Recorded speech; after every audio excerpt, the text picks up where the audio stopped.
ప్రియమైన దేవుని బిడ్డలారా, మనం అపోస్తల కార్యం ధ్యానించుకుంటూ వస్తున్నాము. ఇదివరకు చెప్పిన మరి ఆ యొక్క వర్తమానాలు యూట్యూబ్లో ఉంటాయి, వినండి. ఇంట్రొడక్షన్ కూడా ఉంటుంది, వినండి. తప్పనిసరిగా మనము దేవుని వాక్యాన్ని తేటగా, లేకపోతే ఈ అపోస్తల కార్యాన్ని తేటగా అర్థం చేసుకోగలం.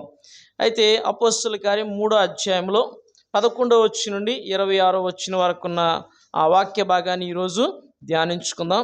ఆ ముందు భాగంలో మరి పుట్టిని మొదలుకొని కుంటివాడైన ఒక వ్యక్తి స్వస్థత పొందడం గురించి వ్రాయబడి ఉంటుంది. అతను ఇంచుమించుగా 40 సంవత్సరాల వయసు అతనికి ఉంటుంది. కొంతమంది మోసుకుని వెళ్తూ ఉంటారు, దేవాలయం దగ్గర పెడుతూ ఉంటే వచ్చిన వాళ్ళ దగ్గర ఏదో ఒకటి ఇస్తారని అడుగుతూ ఉంటాడు. అవునా, పేతురు యోహానులు అతను చూసి మా వైపు తేరి చూడు అని అనగానే ఏదో ఇస్తారని ఆశతో చూస్తే మా దగ్గర వెండి బంగారాలు లేవు, కానీ కలిగిందే నీకు ఇస్తున్నామని యేసయ్య నామములో అతన్ని స్వస్థపరుస్తారు. స్వస్థపరచగానే అతడు గంతులు వేస్తూ దేవుని స్తుతిస్తూ దేవుని మందిరంలోనికి వెళ్తారన్నమాట. ఇదంతా కూడా ఆ దేవాలయం దగ్గర ఉన్న వాళ్ళందరూ చూస్తారు. హల్లెలూయా, హల్లెలూయా. అంటే ఎప్పుడు చూస్తున్న వ్యక్తి, అవునా, కుంటివాడు, అవునా, అక్కడ ఉంటున్నవాడు, అవునా, సడన్గా నడవడం చూసి ఆశ్చర్యపోతారు. విస్మయం ఉందెను అని వ్రాయబడి ఉంటుంది అన్నమాట. విస్మయం ఉంది, పరవశులయ్యారట, ఆశ్చర్యాన్ని వ్యక్తం చేస్తారు. అప్పుడు పేతురు గారు నిలబడి రెండో ప్రసంగం చేస్తున్నారు. ఎన్నో ప్రసంగం అండి? రెండో ప్రసంగం. మేడగది దగ్గర ఒక ప్రసంగం చేశారు. అప్పుడు 3000 మంది ఇంచుమించుగా మారు మనసు పొంది బాప్తిని తీసుకుని సంఘములో చేర్చబడ్డారు. ఇది రెండో ప్రసంగం. ఈ ప్రసంగం తర్వాత 5000 మంది మారు మనసు పొందుతారు. ఎంతమంది అండి? 5000 మంది మారు మనసు పొందుతారన్నమాట. సో చూడండి, 11వ వచనం నుండి అలా ధ్యానించుకుంటూ వెళ్దాం. ఆ కుంటివాడు పేతురును యోహాను పట్టుకుని ఉండగా ప్రజలందరూ విస్మయం ఉంది సొలొమోను మంటపంలో ఉన్న వారి యొద్దకు గుంపుగా పరిగెత్తుకుని వచ్చారు. పేతురు, అవునా, దీనిని చూచి ప్రజలతో ఇట్లనను. అక్కడ నుంచి ప్రసంగం స్టార్ట్ చేస్తారనమాట. ఇశ్రాయేలీయులారా, మీరు వీని విషయమై ఎందుకు ఆశ్చర్యపడుచున్నారు? మా సొంత శక్తి చేతనైనను భక్తి చేతనైనను నడువని వీనికి బలమిచ్చినట్టుగా మీరెందుకు మా తట్టు అని గమనించండి. అదే ప్లేస్లో, అంటే పేతురు యోహాన్ గారి ప్లేస్లో మనం ఉన్నట్టయితే మేమే ఈయనకి స్వస్థ ఇచ్చాము, అవునా, మా చర్చికి ఈయన వస్తాడండి అని మనం పబ్లిసిటీ చేసుకుంటాం, అవునా కదండి? కానీ పేతురు యోహాన్లు మా తట్టు ఎందుకు చూస్తున్నారు? మేము కాదు, ఈయనకి నడవడానికి శక్తి ఇచ్చింది దేవుడు. హల్లెలూయా. ఎవరండి? దేవుడు. ప్రియమైన దేవుడా, చాలాసార్లు మన ద్వారా ఏదైనా జరిగిందనుకోండి, నేనే చేసామని చెప్తుంటారు. అర్థమైందండి? అవునా, 99 దెయ్యాలు వెళ్ళగొట్టం, దాని గురించి చెప్పం. కానీ ఒక దెయ్యాన్ని వెళ్ళగొడితే మాత్రం నేను దెయ్యాలు వెళ్ళగొట్టి కృపావరం ఉందని చెప్తుంటాం. అవునా, మరి 99 సంగతి ఏంటి? అంతే కదండి. అందుకే మనం చెప్పకూడదు, జరిగినా చెప్పకూడదు, జరగకపోయినా చెప్పకూడదు. హల్లెలూయా, హల్లెలూయా. సమస్త ఘనత మహిమ ఎవరికి చెల్లించాలి? దేవునికే చెల్లించాలి, ప్రియమైన దేవుడా. కాబట్టి మా పేతురు యోహానులు ఘనతను దేవునికే చెల్లిస్తున్నారు తప్ప వాళ్ళు దొంగిలించట్లేదు. అర్థమండి? ఈ రోజుల్లో చాలాసార్లు దేవుని మహిమను మనం దొంగిలిస్తున్నాం. అది మనకి ఆశీర్వాదము, క్షేమం కూడా కాదనమాట. తర్వాత చూడండి, త్వరగా వెళ్దాం. అబ్రహాము 13వ వచనం చూడండి. అబ్రహాము, ఇస్సాకు, యాకోబు అనువారి దేవుడు అనగా మన పితరుల దేవుడు తన సేవకుడైన యేసును మహిమపరిచి ఉన్నాడు. మీరు ఆయనను అప్పగించితిరి. పిలాతు ఆయనను విడుదల చేయుటకు నిశ్చయించినప్పుడు మీరు అతని ఎదుట ఆయనను నిరాకరించిరి. అంటే కొన్ని రోజులే అవుతుంది కదా యేసుప్రభు వారికి తీర్పు తీర్చడం, సిలువేయడం, ఆయన మృతుల్లో నుండి లేవడం. ఆ తరం ప్రజలే కాబట్టి వాళ్ళు ఉన్నారు. అర్థమైందండి? రొట్టెలు పంచినప్పుడు ఉన్నారు, అవునా. పిలాతు ముందు ఏంటండి, ప్రధాన యాజకులు పరిసయ్యులు ఇచ్చిన బిర్యానీ ప్యాకెట్లు తీసుకుని సిలువేయండి సిలువేయండి కేకలేసింది కూడా వాళ్ళే, అవునా. యేసయ్య రొట్టెలు పంచినప్పుడు తిన్నది వాళ్ళే, మళ్ళీ వీళ్ళు బిర్యానీ ప్యాకెట్ ఇవ్వగానే సిలువేయండి కేకలేసింది వాళ్ళే అనమాట. ఇప్పుడు ఉన్నది కూడా వాళ్ళే కాబట్టి, అవునా, మీరు, అవునా, యేసయ్యను నిరాకరించారు. పిలాతు రిలీజ్ చేద్దాం అనుకున్నాడు, కానీ నరహంతకుడైన వాడిని మీరు కోరుకున్నారని ఆ విషయం అంతా మళ్ళీ ఎత్తి అంటే జ్ఞాపకము చేస్తూ 14వ వచనం చూడండి. మీరు పరిశుద్ధుడును నీతిమంతుడైన వారిని నిరాకరించి నరహంతకుడైన మనుష్యుని మీకు అనుగ్రహింపమని అడిగారు. ఎవరండి? యేసయ్య గురించి అక్కడ మాట్లాడుతున్నాడు. యేసు ప్రభువారు ఎవరు? పరిశుద్ధుడు. రెండోది నీతిమంతుడు. అర్థమైందండి? ఆయనట నిరాకరించారట. నిరాకరించి, అవునా, ఆయన ఏదో ఏంటండి దేశద్రోహిలాగా, ఏంటండి యేసుప్రభు వారు ఎవరిలాగండి ఆ, ఆ, అదేంటిది, ఆ, దేశానికి ద్రోహం చేస్తున్నట్లుగా అతన్ని సిలువేయండి అని కేకలు వేసి అతన్ని సిలువకు అప్పగించారు. కానీ ఆయన మనందరి కోసం సిలువలో రక్తం కార్చి ప్రాణం పెట్టడానికి ఈ లోకానికి వచ్చారు. ప్రవచనాలు నెరవేర్పు జరగాలి కాబట్టి ఆయన అలాగూ అప్పగింపబడ్డారు. అయితే తెలియక మీరు అలాగూ చేశారని మళ్ళీ కిందకు వచ్చాక పేతురు భక్తుడు అంటూ ఉంటాడు. 15వ వచనం చూడండి. మీరు జీవాధిపతిని చంపితిరి గాని దేవుడు ఆయన్ను మృతుల్లో నుండి లేపిను, అందుకు మేము సాక్ష్యం. యేసుప్రభువు వారు ఎవరట? జీవమునకు అధిపతి. యేసుప్రభువు వారు భూమి మీద ఉన్నప్పుడు మాట్లాడతారు. యోహాను సువార్త 10వ అధ్యాయంలో ఉంటాయి ఈ మాటలన్నీ. నా ప్రాణం పెట్టుటకు నాకు అధికారం కలదు, తిరిగి తీసుకున్నటకు నాకు అధికారము కలదు. ఎవడు నా ప్రాణాన్ని తీసుకోలేడు, నా అంతటి నేనే దాన్ని పెడుతున్నాను. హల్లెలూయా. ఈ మాటలు ఎవరు చెప్పలేరు. అర్థమైందండి? మనం ఎవరు చెప్పలేం. యేసయ్య చెప్పారు. అలాగే మృతుల నుండి 3వ రోజున తిరిగి లేచారనమాట. సో అందుకు మేము సాక్షులం. యేసయ్య ఏంటండి సిలువ వేయబడ్డం మేము చూసాం. మేమే వెళ్ళి మా చేతులతో సమాధి చేసాము, అవునా. దానికి ముద్ర సీల్ వేసారు. గవర్నమెంట్ వాళ్ళు ఏం చేశారండి, సీల్ వేసారు. దాన్ని ఎవరు ఇప్పకూడదని. కొన్నిసార్లు మనం వీధుల్లో, మన విశాఖపట్నంలో చూస్తూ ఉంటాం. కొన్ని షాపులకి గవర్నమెంట్ వాళ్ళు ఏం చేస్తారంటే వచ్చి తాళాలు వేసి సీల్ వేసి వెళ్ళిపోతారు. ఎందుకంటే లోన్ ఏదో కట్టలేదు అనుకోండి, ఏదైనా తేడా ఉందనుకోండి, ఏం చేస్తారు, గవర్నమెంట్ వాళ్ళు సీల్ వేస్తారు. ఇంకా దాన్ని ఎవరు ఇప్పకూడదు. ఆ షాపు యజమాని కూడా వచ్చి ఇప్పకూడదు. అలాగూ యేసుప్రభువు వారి సమాధికి ఏంటండి ముద్ర, గవర్నమెంట్ వారు ముద్ర వేసారు, కావలి ఉంచారు. అవన్నీ అందరికీ తెలిసిందే, అవునా. కానీ యేసుప్రభువు వారు మృతుల్లోని 3వ రోజున తిరిగి లేచారు అని క్లియర్గా చెప్తున్నారు. అందుకు మేము సాక్ష్యం. ఆయన్ని మేము సజీవంగా చూసాం, యేసుప్రభువు వారిని సజీవంగా చూసాము అని చెప్తూ ఉన్నారు ప్రియమైన దేవుని. తర్వాత వచ్చి 16వ వచనంలో మంచి మాట అంటున్నారు. ఆయన నామమందలి విశ్వాసం మూలముగా ఆయన నామమే మీరు చూచి ఎరిగి ఉన్న వీనిని బలపరిచును, ఆయన వలన కలిగిన విశ్వాసమే మీ అందరి ఎదుట వీనికి ఈ పూర్ణ స్వస్థత కలుగజేసిన. హల్లెలూయా, హల్లెలూయా. యేసు ప్రభువారి నామమందలి విశ్వాసం మూలంగానే మనం బలపరచబడతాము, స్వస్థత పొందుతాం. ఇంకా మరి దేని వలన సాధ్యము కాదు. అందుకే ప్రియమైన దేవుడా, ప్రభువైన యేసుక్రీస్తు వారి యందు మనం విశ్వాసము ఉంచాలి. సో వాళ్ళు అక్కడ పూర్తిగా ఘనత, మహిమ, ప్రభావములు దేవునికే, ప్రభువుకే ఆరోపిస్తున్నారు. ఏ లేశమంతా కూడా వాళ్ళు తమ పేరు ఎక్కడ చెప్పుకోవడానికి ఇష్టపడలేదు. చూసారా ప్రియమైన దేవుడా, మనం కూడా అలాగే దేవుని మహిమపరచాలి ప్రియమైన దేవుడా. తర్వాత చూడండి 17వ వచనం. సహోదరులారా, మీరును మీ అధికారులను తెలియక చేస్తారని నాకు తెలియను. అయితే దేవుడు తన క్రీస్తు శ్రమపడునని సమస్త ప్రవక్తల నోట ముందుగా ప్రచురపరిచిన విషయములను ఇలాగూ నెరవేర్చును. పాత నిబంధనలో యేసు ప్రభువు వారి గురించి, అవునా, ఆయన సిలువ బలియాగం గురించి ఎన్ని ప్రవచనాలు అయితే ఉన్నాయో అవన్నీ కూడా నెరవేర్చడం కోసం ఇలాగూ చేశారు. తెలియక మీరు వాటన్నిటిని నెరవేర్చారు అని చెప్తూ ప్రియమైన దేవుడా ఏమంటున్నారు చూడండి 19వ వచనం నుండి. ప్రభువు సముఖము నుండి విశ్రాంతి కాలములు వచ్చినట్లును మీ కొరకు నియమించిన క్రీస్తు యేసును ఆయన పంపునట్లును మీ పాపములు తుడిచివేయబడు నిమిత్తమును మారు మనస్సు నుండి తిరగండి. ఏమంటున్నాడండి? మారు మనస్సు అంటే మేము తప్పు చేసాం, పాపం చేసాం, ఆయన్ని నిరాకరించాం, ఆయన అంగీకరించలేదు. ఇప్పుడైనా ఆయన అంగీకరించడమే మారు మనస్సు. హల్లెలూయా. యేసు ప్రభువు కాదని చెప్పేసి, అంటే యూదుల సాంప్రదాయం ప్రకారం సిలువ వేయబడినోడు ఎవరైనా సరే శాపగ్రస్తుడు. ఏంటమ్మా? ధర్మశాస్త్రం ప్రకారం మోషే గారే చెప్పారు, మ్రాను మీద వేలాడిన ప్రతివాడు శాపగ్రస్తుడే. మరి యేసుప్రభువు వారు సిలువ మీద వేలాడాడు, ఆయన శాపగ్రస్తుడు. ఎంత శాపం లేకపోతే ఆయన అలా చేస్తాడు అనేది వాళ్ళ భావన అనమాట. కానీ ఆయన శాపగ్రస్తుడైంది మన మీద ఉన్న శాపాన్ని తొలగించడానికి. హల్లెలూయా. అర్థమైందండి? ఆయన ఏం పాపం చేయలేదు, ఆయన మీద ఏ శాపము లేదు, అవునా. మన మీద ఉన్న శాపాన్ని తొలగించడానికి, దేవుని ఉగ్రతను ఆయన భరించడానికి. యేసుప్రభువు వారు సిలువ మీద ఉన్నప్పుడు దేవుని ఉగ్రత అంతా ఆయన మీద కుమ్మరించబడింది. హల్లెలూయా. అవునా. యేసుప్రభువు వారు గెత్సేమనే తోటలో ప్రార్థన చేస్తారు. తండ్రి, నీ చిత్తమైతే ఈ గిన్నె నా యొద్ద నుండి తొలగించంటారు. ఆ గిన్నె అంటే ఏంటి? ఆ గిన్నెలో దేవుని ఉగ్రత ఉంది. ఆ ఉగ్రత అంతా యేసయ్య మీద పూయబడింది. అర్థమైందండి? అందుకే మనం దేవుని ఉగ్రత నుండి రక్షింపబడుతున్నాం. హల్లెలూయా! ఆ ఉగ్రత మన మీదకి రావాలి. కానీ ఎవరి మీదకి వెళ్ళిపోయింది? యేసయ్య మీదకి వెళ్ళిపోయింది. యేసు ప్రభువారు భరించారు. కాబట్టి యూదులు అది గ్రహించకుండా ఆయన శాపగ్రస్తుడు అనుకుంటారు. ఏమనుకుంటారండి? శాపగ్రస్తుడు కాదు, మన కోసం ఆయన శాపగ్రహి అయ్యాడు.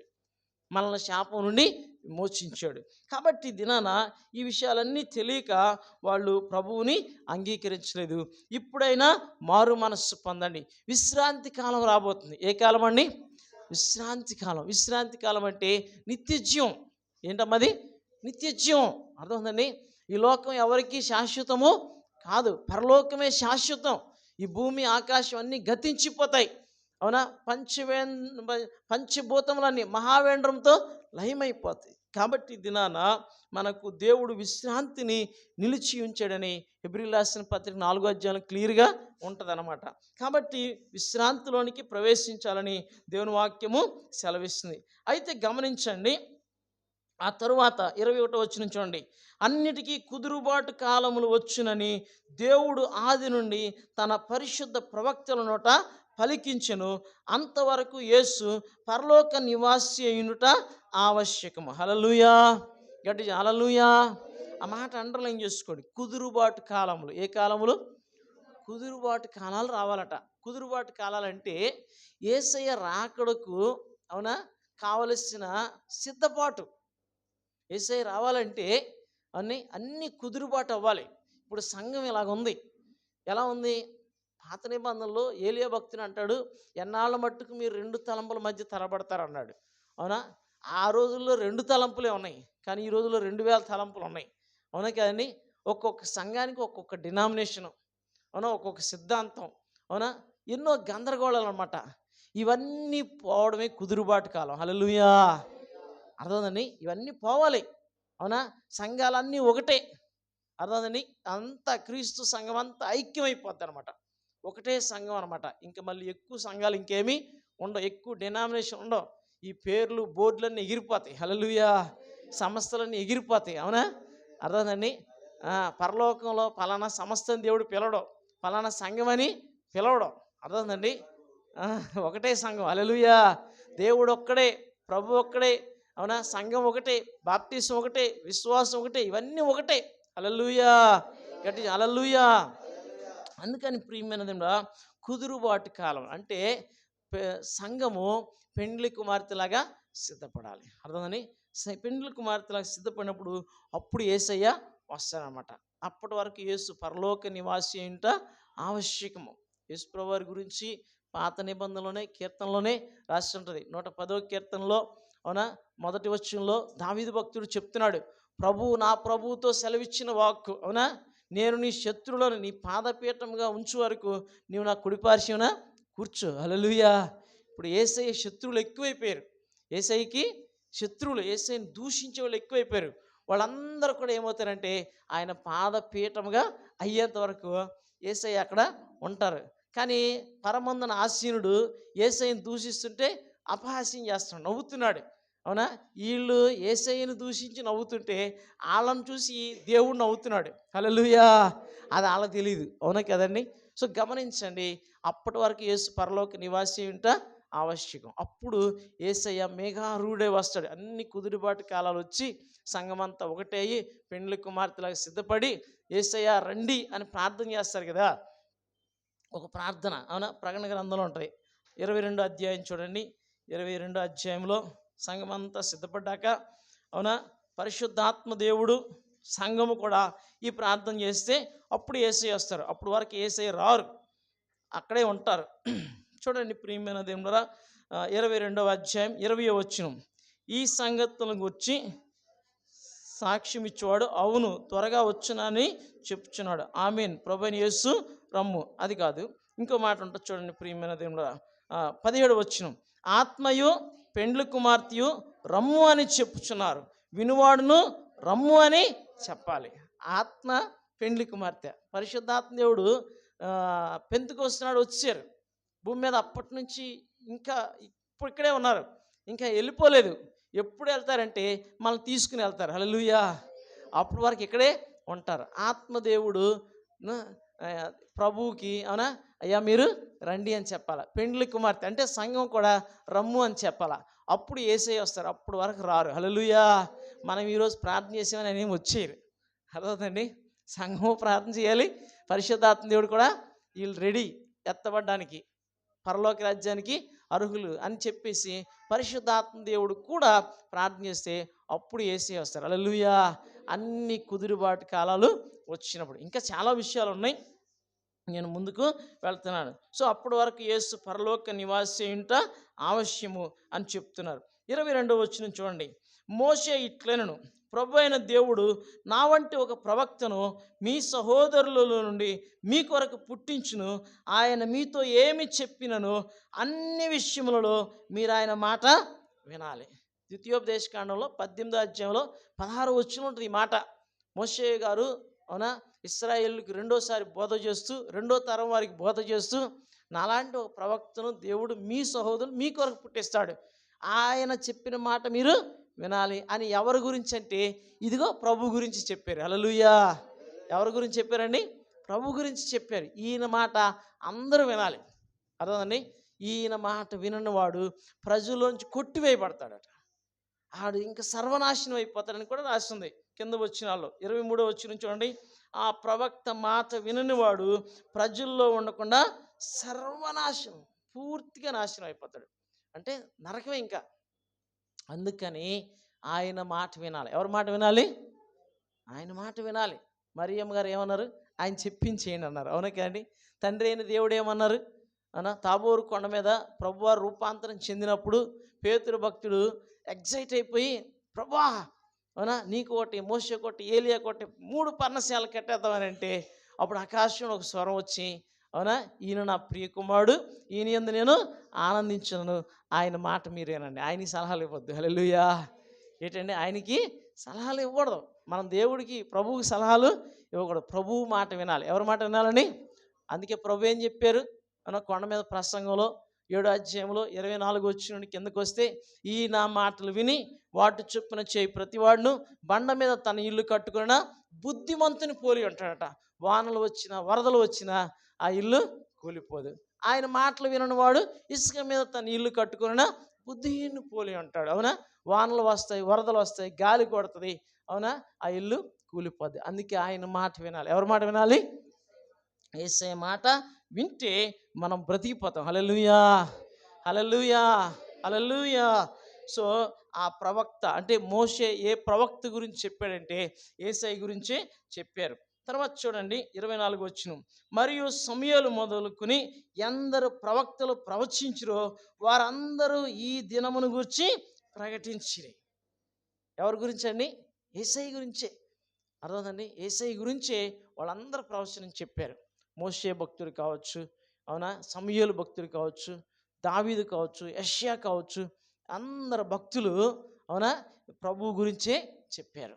ఈ దినమును గురించే, ఈ సంగతుల గురించే చెప్పారనమాట. కాబట్టి ఇప్పుడు ఆయన యందు విశ్వాసము ఉంచాలి అని చెప్తూ ఉన్నాడు. 25వ వచనంలో రండి.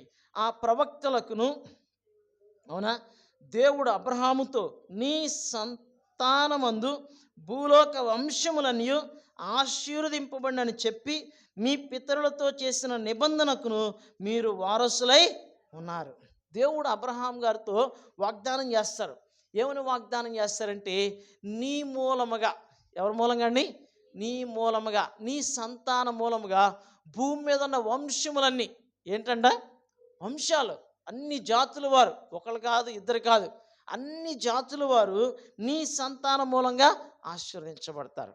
అర్థమైందండి. ఆదికాండంలో 22వ అధ్యాయంలో 18వ వచనంలో ఆ మాట ఉంటుంది. ఇస్సాకును బలివ్వడానికి ఆ మోరియా దేశంలో ఆ పర్వతం మీదకి వెళ్తాడు అబ్రహాం గారు.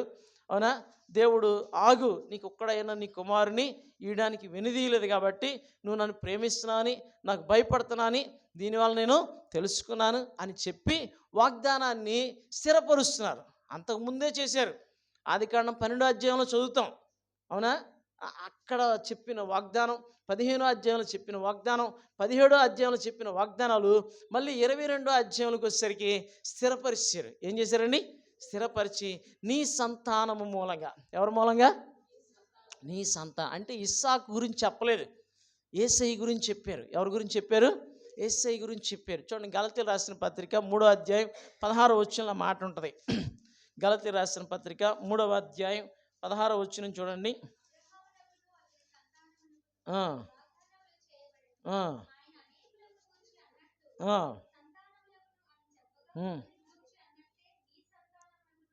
చాలండి, చూసారండి అక్కడ. చూడండి, నీ సంతానమునకును అనను, ఆ సంతానము క్రీస్తే. అనేకులను గురించి అన్నట్టు అనలేదు, ఒకళ్ళని గురించి అన్నట్టు అన్నాడు. ఆ ఒక్కరు యేసయ్య. హల్లెలూయా. అర్థమైందండి?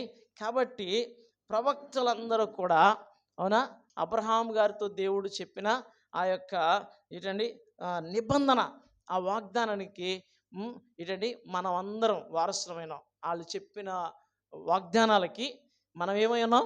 వారసులం. మీరు, అవునా, వారి పిల్లలైన మీరు వారసులై ఉన్నారని పేతురు భక్తుడు అక్కడ ప్రసంగం చేశారనమాట. సో ఈ దినాన అబ్రహాము సంతానముగా యేసయ్య పుట్టారు. ఆ సంతానం మూలంగా భూలోకములో ఉన్న వంశములన్నీ, ఒకటి కాదు, రెండు కాదు, మూడు కాదు, ఏ దేశమైనా, ఏ భాష అయినా, ఏ వంశమైనా సరే, ఏ గోత్రమైనా సరే, ఏ జాతి అయినా సరే, అర్థమైందండి, అన్ని వంశాలు ఎవరు యందు ఆశీర్వించబడుతున్నాయి? అబ్రహాము సంతానమైన యేసుక్రీస్తు వారి వలన ఆశీర్వించబడుతున్నాయి. హల్లెలూయా, హల్లెలూయా. అందుకని ప్రియమైన దేవుడా, ఆ రోజు ఆయన ప్రసంగం చేసినప్పుడు ఆ ప్రసంగం వింటూ వచ్చారు. అంతా చెప్పి కంక్లూజన్ ఒక మాట చెప్తూ ఉంటాడు. 26వ వచనం చూడండి, నేను చదువుతున్నాను. 26వ వచనం, దేవుడు తన సేవకుని పుట్టించి మీలో ప్రతి వాని దుష్టత్వము నుండి మళ్లించుట వలన మిమ్మల్ని ఆశీర్వదించుటకు ఆయనను మొదట మీ వద్దకు పంపినని చెప్పాను. హల్లెలూయా. ఏంటండి, దేవుడు ప్రియమైన దేవులరా యేసు ప్రభువుని లోకానికి పంపించి మళ్ళట దుష్టత్వం నుండి మళ్ళిస్తున్నాడట. దుష్టత్వం నుండి మళ్ళించబడమే ఆశీర్వాదం.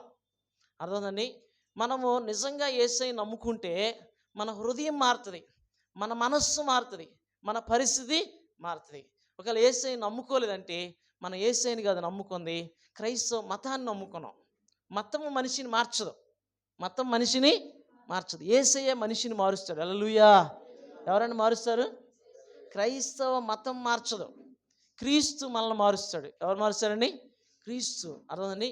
అందుకనే మొన్న కూడా ఈ మాట చెప్పడం జరిగింది. అవునా, నువ్వు ఇంకా మారలేదంటే నువ్వు క్రీస్తుని నమ్ముకోలేదు, మతాన్ని నమ్ముకున్నావు. మతాన్ని నమ్ముకుంటే ఎవరు కూడా బాగుపడరు. క్రీస్తుని నమ్ముకుంటే, అవునా, క్రీస్తుని తెలుసుకుంటే ఆయన ఏం చేస్తాడంటే దుష్టత్వం నుండి మనల్ని మళ్ళిస్తాడు, మనల్ని ఆశీర్వదిస్తాడు. హల్లెలూయా. ఒక వ్యక్తి జీవితంలో దేవుడు చేసే అద్భుతమైన కార్యం ఏంటంటే, అద్భుతమైన కార్యం, పాపంలో ఉన్న వ్యక్తిని బయటికి తీస్తాడు.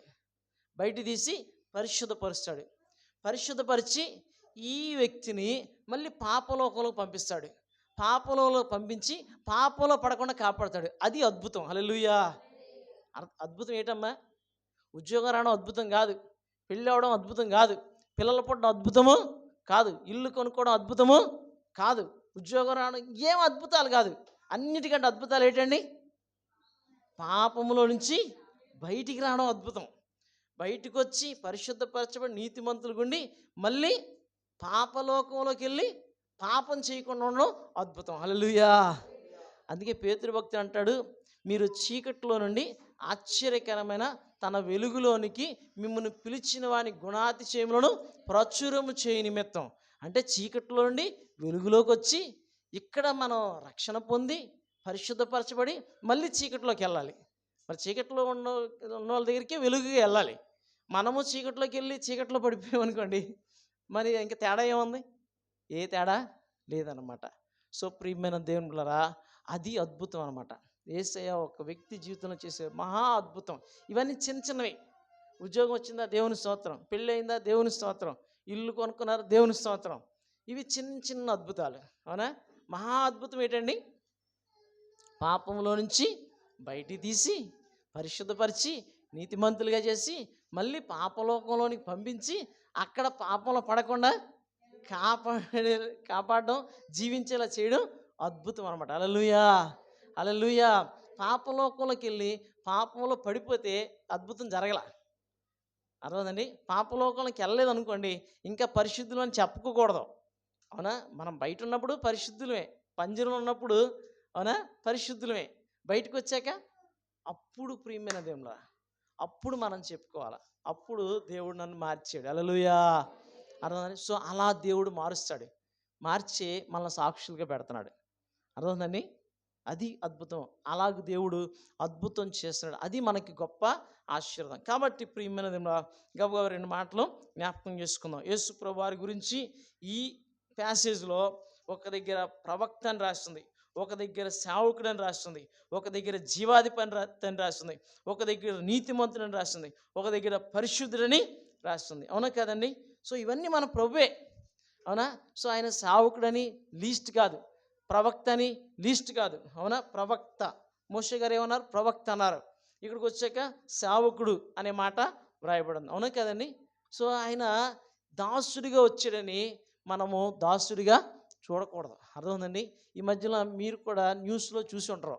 అవునా? కొంతమంది ఐఏఎస్ ఆఫీసర్లు ఏంటండి ఏదో సామాన్య వ్యక్తులకు పోలీస్ స్టేషన్కి వెళ్ళడం. అవునా కదండి? అక్కడ మామూలు వ్యక్తిలాగా వ్యవహరించడం, ఈయన్ని వాళ్ళు ఏదోలా ట్రీట్ చేయడం. అవునా? తర్వాత ఆయన కలెక్టర్ అని ఐఏఎస్ ఆఫీసర్ అని తెలిసి అవునా వాళ్ళు గజగజ వణిగిపోవడం. ఏంటండి పోలీస్ స్టేషన్ మొత్తాన్ని సస్పెండ్ చేశారని న్యూస్లో రావడం. అవునా? ఇవన్నీ చూస్తున్నాం. సో కొన్నిసార్లు సామాన్య వ్యక్తులాగా మన దగ్గరికి అలాంటి వాళ్ళు వచ్చినప్పుడు మనం రిజెక్ట్ చేస్తుంటాం. అవునా కానీ యేసయ్య సేవకుడిగా వచ్చాడు. హల్లెలూయా. రిక్తుడిగా వచ్చాడు, దాసుడిగా వచ్చాడు, పసిబాలుడిగా వచ్చాడు. పసిబాలుడు కాదు, ఆయన పరమాత్ముడు అట. హల్లెలూయా. ఎవరండి? పరమాత్ముడే పసిబాలుడిగా వచ్చాడు. అవునా కదండి? కానీ పసిబాలుడని మనం రిజెక్ట్ చేయకూడదు. అవునా? ఆయన ఎవరో తెలిస్తే జ్ఞానులు సాగిలు పడతారు. హల్లెలూయా. 3 జ్ఞానులు సాగిలు పడ్డారు. వాళ్ళు ఎంత అందుకే వాళ్ళకి జ్ఞానులు అనేసారు. హల్లెలూయా. వాళ్ళ పేర్లు రాయొచ్చు. పరిశుద్ధాత్మ దేవుడు వాళ్ళకి జ్ఞానం ఉందిరా బాబు అని చెప్పడం కోసం జ్ఞానులు అని చెప్పాడు. హల్లెలూయా. కాబట్టి ప్రియమైన దేవుని బిడ్డలారా, యేసయ్య పరిశుద్ధుడు, నీతిమంతుడు, జీవాధిపతి, అన్నీ ఆయనే. అవునా? అందుకే చాలిన దేవుడు. యేసుప్రభు వారు ఎవరు? చాలిన దేవుడు అన్న విషయాన్ని మనం జ్ఞాపకము చేసుకో. అన్ని పరిస్థితులకు చాలిన దేవుడు అనమాట. అందరికీ చాలిన దేవుడు అనమాట. అన్ని తరములో, అన్ని యుగములో, అన్ని కేటగిరీ పీపుల్కి ఆయన చాలిన దేవుడు. హల్లెలూయా. హల్లెలూయా. ఆ రోజు ఆ ప్రసంగం విని కింద 4వ అధ్యాయంలో ఉంటుంది, 5,000 మంది మారు మనసు పొందినట్టు. ఎంతమంది అండి? 5,000 మంది రిపెంట్ అయ్యారు, రిగ్రెట్ అయ్యారు. అవునా? రిటర్న్ అయ్యారు, ప్రభు వైపు తిరిగారు. మనం కూడా దేవుని వైపు తిరగడమే, అవునా, ప్రభు వైపు తిరగడమే నిజమైన రక్షణ, నిజమైన ఆశీర్వాదం. హల్లెలూయా. హల్లెలూయా. తలలో ఉంచుకొని ప్రార్థన చేసుకుందాం. లేచి నిలబడదాం. లేచి నిలబడదాం. దయగల మా తండ్రి, కృపగల మా యేసయ్య, మీకు వందనాలు. మీరెవరు మేము ఎరుగక ప్రభా అయా అపార్థం చేసుకోవడాన్ని బట్టి మిమ్మల్ని తృణీకరిస్తున్నాం తండ్రి, నిరాకరిస్తున్నాం తండ్రి. ఆనాటి యూదుల వలె ప్రభా ఈనాడు అనేక మంది చేస్తున్నారు తండ్రి. దయచేసి ప్రభా మిమ్మల్ని గుర్తుపట్టడం మాకు నాయన నేర్పించండి ప్రభా. మీరు నాయన జీవించిన దినాల్లో కూడా ఆయనను గుర్తుపట్టి అని వ్రాయబడింది ప్రభా. అలాగే ప్రభా మిమ్మల్ని ప్రభా గుర్తుపట్టడం నాయన మా ప్రజలకు నాయన దయచేయండి. కన్నులు తెరవండి ప్రభా. మిమ్మల్ని గుర్తుపట్టి మిమ్మల్ని తెలుసుకుని ప్రభా అయ్యా మిమ్మల్ని నమ్ముకుని రక్షణ ఆశీర్వాదం పొందలాగిన సంఘానికి మా ప్రజలకు దయచేయమని అడుక్కుంటూ ఏ ప్రార్థన అంగీకరించి నమ్ముచు యేసయ్య నామములో ప్రార్థించి స్తుతిస్తున్నాము తండ్రి. ఆమేన్. ఆమేన్. ఆమేన్. తలలో ఉంచుకొని ప్రార్థన